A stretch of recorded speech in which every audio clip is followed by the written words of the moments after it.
Hello दोस्तों, स्वागत है आपका अपने ही यूट्यूब चैनल किस्से कहानियों की ऑडियो लाइब्रेरी पर। आज जो हम कहानी सुनेंगे उसका नाम है स्वयंवर की शर्त। तो चलिए शुरू करते हैं आज की कहानी। फूलपुर के राजा रघुपाल सिंह बड़े ही दयालु तथा न्यायप्रिय थे। प्रजा के दुख दर्द की उन्हें बेहद चिंता रहती थी। राजा का एक ही पुत्र था, उसका नाम था विष्णुपाल सिंह। राजकुमार विष्णुपाल सिंह सर्वगुण संपन्न थे। वह वीर, साहसी तथा योग्य होने के साथ साथ शस्त्र एवं शास्त्र दोनों ही विद्याओं में निपुण थे तथा अपने पिता की तरह ही दयावान भी थे। सबकी सहायता करना उनका स्वभाव था। किंतु राजकुमार में एक ऐसा बड़ा अवगुण भी था जो उनके सभी गुणों पर पानी फेर देता था। वह था उनका अभिमान। अपनी योग्यता और क्षमताओं पर घमंड के कारण वह किसी को भी अपने से अधिक योग्य तो क्या, अपने समान भी नहीं समझते थे। एक दिन की बात है, वह अपने कुछ मित्रों के साथ घुड़सवारी का आनंद लेने जंगल की ओर जा रहे थे। वह जंगल में पहुंचे ही थे कि किसी की आवाज सुनकर चौंक पड़े। राजकुमार, कृपया रुकिए, जरा ठहरिए। राजकुमार और उनके साथियों ने घोड़ों को रोका तथा इधर उधर देखा, पर उन्हें कोई भी दिखाई नहीं पड़ा। विष्णुपाल ने अपने मित्रों से कहा, कोई हमें रुकने को कह रहा है, पर यहाँ तो कोई भी दिखाई नहीं देता। उन लोगों को फिर वही आवाज सुनाई पड़ी, मैं चींटियों की रानी मुक्तावली हूँ राजकुमार, जरा नीचे जमीन की ओर तो देखिए। राजकुमार ने जमीन पर दृष्टि डाली। वहां पर बहुत सारी चींटियां थी। रानी चींटी बोली, यहाँ पर हमारा राज है राजकुमार, हमारे सैकड़ों बिल यहाँ बने हुए हैं। यदि आप अपने घोड़े इधर से ले जाएंगे तो हमारी प्रजा दबकर मर जाएगी। अगर दूसरी तरफ से निकल जाएं तो बड़ी कृपा होगी, हमारी प्रजा का जीवन बच जाएगा। रानी मुक्तावली ने नम्रता से कहा।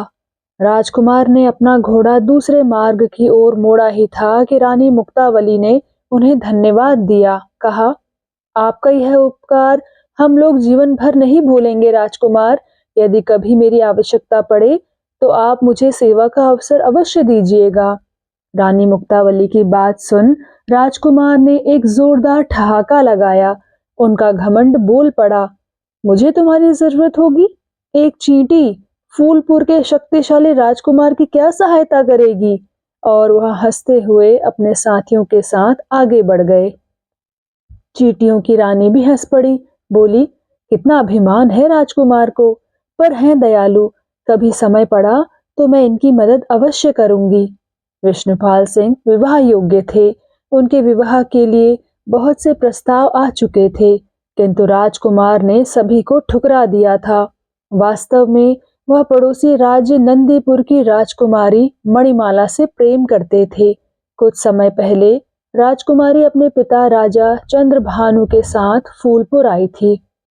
तभी महाराज चंद्रभानु ने राजकुमारी का स्वयंवर करने का निर्णय ले लिया था।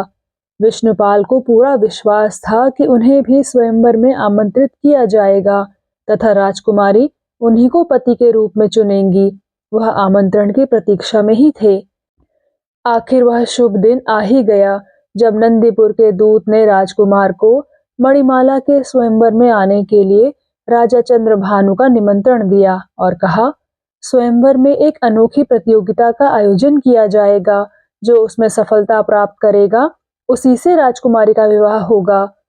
अब तो राजकुमार की खुशी का ठिकाना ही ना रहा। वह प्रतियोगिता की ओर से पूरी तरह निश्चिंत थे, क्योंकि उन्हें अपनी सफलता पर पूरा भरोसा था। अब वह मणिमाला से विवाह के सपने देखने लगे।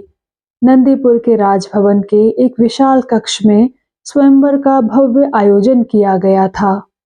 राजा चंद्रभानु अपने परिवार तथा राजकुमारी मणिमाला के साथ वहां उपस्थित थे। कक्ष के मध्य में एक तख्त पर 10 सेब एक पंक्ति में रखे हुए थे। राजा ने सभी अतिथियों का स्वागत कर घोषणा की, इन 10 सेबों में से 9 मिट्टी के बने हुए हैं तथा एक सेब असली है। असली सेब की बनावट अन्य सेबों से थोड़ी भिन्न है। आप लोगों को असली सेब पर तीर मारना है। जो इस प्रतियोगिता में सफल होगा उसी के गले में राजकुमारी मणिमाला वरमाला डालेंगी। चंद्रभानु के शब्द सुनकर कक्ष में सन्नाटा छा गया। सभी अतिथि भौचक्के थे।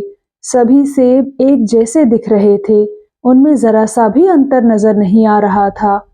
कुछ समय बीत गया, पर कोई भी राजकुमार निशाना लगाने के लिए आगे नहीं आया। विष्णुपाल भी चिंतित थे। राजकुमारी उन्हें आशा भरी आंखों से देख रही थी, किंतु वह उससे आंखें मिलाने का साहस नहीं कर पा रहे थे। विष्णुपाल सिंह पूरी तरह निराश हो चुके थे तथा उन्होंने मन ही मन अपनी हार स्वीकार कर ली थी। राजकुमार ने इस तरह की प्रतियोगिता की तो कल्पना तक नहीं की थी। युद्ध, अस्त्र शस्त्र तथा शास्त्र संबंधी प्रतियोगिताओं को जीतना तो उनके बाएं हाथ का खेल होता, किंतु आज एक कुम्हार के कुशल हाथों ने उन्हें परास्त कर दिया था। राजकुमार इसी सोच में थे कि उन्हें राजा चंद्रभानु का स्वर सुनाई पड़ा। क्या सभी प्रतियोगियों ने अपनी पराजय स्वीकार कर ली है? क्या कोई भी राजकुमार प्रयास तक करने का साहस नहीं जुटा पा रहा है? अचानक विष्णुपाल को एक धीमी सी परिचित आवाज सुनाई पड़ी। राजकुमार, मैं चींटियों की रानी मुक्तावली हूँ। मैं भी अपनी प्रजा के साथ यहाँ मिठाई खाने के लिए आई हूँ। आप निराश ना हो। मैंने असली सेब का पता उसकी महक से लगा लिया है। दाहिनी तरफ से तीसरा सेब असली है। आप निसंकोच उस पर निशाना लगा दीजिए। राजकुमार असमंजस में थे कि राजा चंद्रभानु की आवाज सुनकर चौंक पड़े। मंत्री जी, स्वयंवर समाप्ति की घोषणा कर दीजिए। मंत्री जी कुछ कहते उससे पहले ही विष्णुपाल ने निशाना लगा दिया। तीर रानी के बताए हुए सेब पर जैसे ही लगा, राजा चंद्रभानु का स्वर गूंज उठा। आप सफल हो गए राजकुमार, आपकी जीत हुई। आपके संबंध में जितना सुना था, आप तो उससे भी योग्य निकले। पूरा वातावरण राजकुमार की जय जयकार से गूंज उठा। राजकुमार ने अब चींटियों की रानी को धन्यवाद देने के लिए इधर उधर देखा, पर उन्हें वहां एक भी चींटी दिखाई नहीं पड़ी। वह चींटियों की रानी मुक्तावली को ढूंढ ही रहे थे कि राजकुमारी मणिमाला ने उनके गले में वरमाला डाल दी। पति की सफलता का गर्व राजकुमारी की आंखों में झलक रहा था, किंतु राजकुमार का मन बुझा हुआ था। उनकी आंखों में ना तो विजय की चमक थी और ना मन में उमंग।